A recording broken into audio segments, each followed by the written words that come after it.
of prosperity in our life. Even those people who are opposed to prosperity in their life, they also want peace in their life. They also want health in their life. They also want to be provided for in their life. They might not want access, but they do want some basic things. And prosperity, when I'm talking about it, is from not only a money standpoint, but it is the necessities that you need in life. And the Lord said, do not worry about those things. Do not worry about what you shall eat and what you shall wear, and home and clothing and all these things do worry us, and the Lord does not want us to worry. And it's not wrong and it's not bad to go after the material things if you are going about it in the right way. And the problem is that we go about looking for material things in our life. We go about looking for success in our life. We go about looking for prosperity in our life from a very worldly perspective, from a world centric point of view, because we have been brought up in this world. We are brought up in this material world. And we, as followers of Christ, and as people who believe in God, we think that when we are talking about spiritual things, we go to the Bible, we go to the church, and we pray about it. But when it comes to the things of the world, that we have to go to the world for it. And what the Lord is trying to teach me through the example of King David, and I am now in a mini series learning about King David when he was anointed king of Israel, when he was nearing 40, 37 years old. And we see that as soon as he is anointed king, he is being attacked by the enemy, by the Philistines. And we learned in our previous video that when you are anointed, you are under attack. So if you are being attacked for doing the right thing in your life, do not be dismayed, because you are exactly in the right place where God wants you to be, under attack, so that you can grow from it, not just so that you can be despaired from it. Now, we see that as soon as he hears this word that the Philistines are coming, what does he do? We saw in our previous video that he was going into a stronghold and he was praying.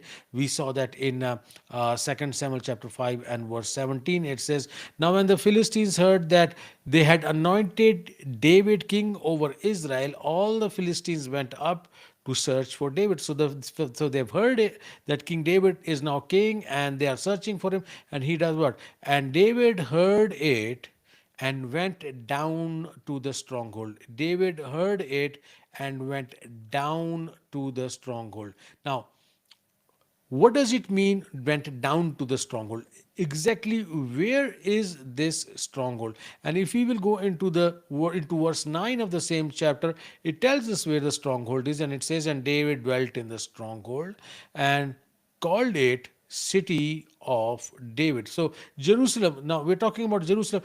King David, we know that he lives in Jerusalem, and he is going down into the stronghold. Now, Jerusalem is a city set on a hill. So he's on a high. And they are going to deploy themselves. Who are going to deploy? The Philistines are going to deploy themselves in the valley of Rephaim, in the valley of giants. And that valley is down. And he is up. And yet it says that he went down into the stronghold. So there must be some part, some lower part in the mountainous area, some lower parts where David is hiding himself from the Philistine army. And that's what I am saying, that before you can go up, you need to go down. If he had attacked from the top, he had to come down. But if he had attacked, King David had attacked the valley where the Philistines were, from his city, he would have lost. He would have lost. So he was gone down to inquire of the Lord. And what did he inquire of the Lord? Let's see the verses. We are in 2 Samuel chapter 5, verse 19 to 20. And David inquired of the Lord, saying, shall I go up against the Philistines? Will you deliver them into my hand? And the Lord said to David, go up, for I will doubtless deliver the Philistines in your hand. So David went to Baal Perazim, and David defeated them there. And he said, the Lord has broken through my enemies before me like a breakthrough of water,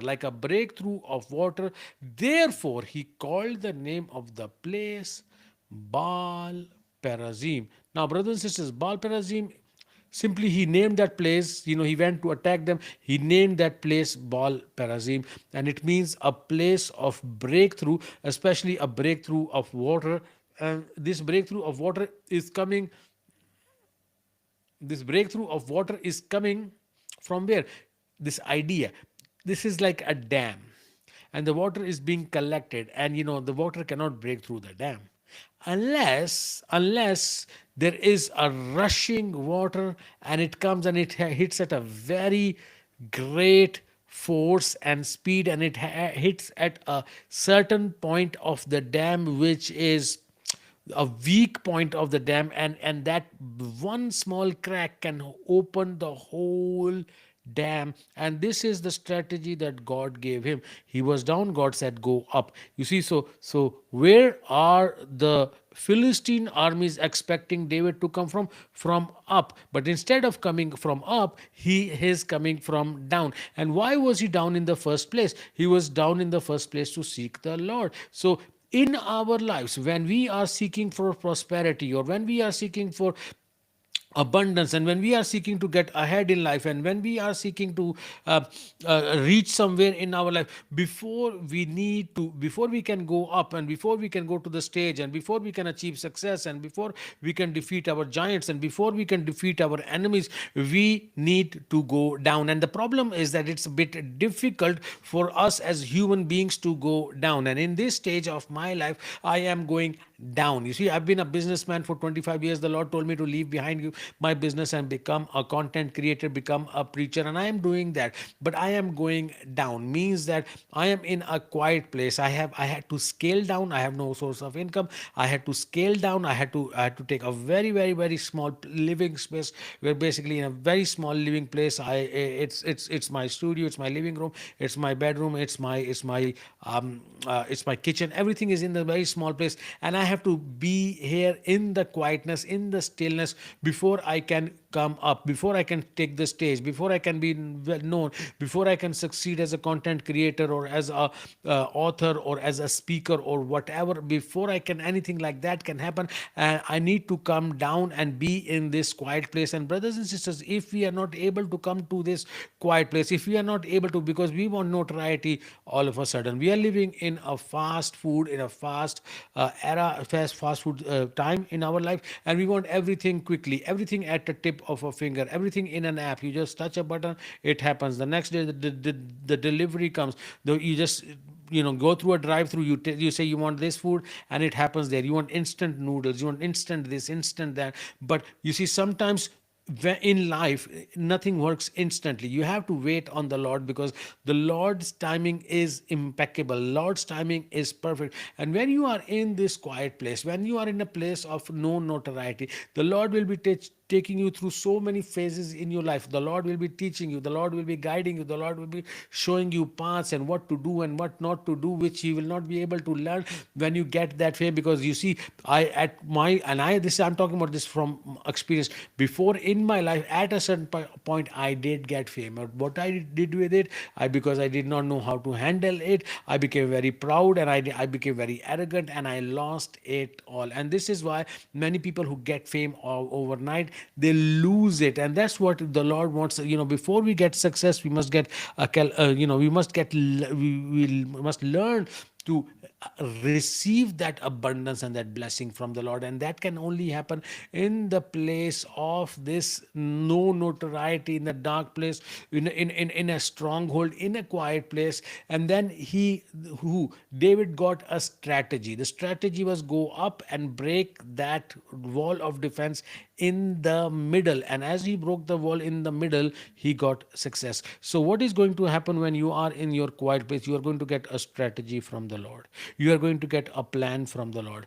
You are going to get a direction from the Lord. And the direction that is going to come from the place of quietness and stillness with the Lord, you cannot figure it out on yourself. You can never know exactly what to do and how to do it. And that's exactly what's happening to me as well. The Lord is teaching me what to do. And although I don't have much views yet, and things, like, I'm not so worried about it, because I know the Lord has a plan, and he is revealing to me. Sometimes the Lord does not reveal the whole plan to you all of a sudden, and he's revealing the plan to me little by little. And as I understand the plan and I start to implement it, I see a great work of the Lord is going to be done in my life and in your life as well. So, brothers and sisters, we will remain humble. We will go down into our quiet places when we face a difficulty, an obstacle, or we want something in life. We will go down in humbleness, in quietness, in prayer. We will spend time with the Lord, and He will give us a divine strategy. And when we work on that divine strategy, not on our own strategy, not on our own thinking, not on our own mindset, not on our how our mind works, but on the divine strategy, a plan from the Lord, an exact detailed plan. And the details might not come all of a sudden, but it will come in, one at a time. And when they come, we work on it, and that's how we achieve success in life, and that's how we achieve victory in our life. And we see that David defeated the army because he followed this rule. I hope this thought has brought a blessing in your life, and if it has, do please bless me as well by simply liking this video and subscribing to our channel, because just by these two small actions, you are helping this channel, you're helping the gospel to get out there. Thank you very much for watching this, and we will continue in this story what happens next. So be tuned, and I will see you in our next video. God bless you.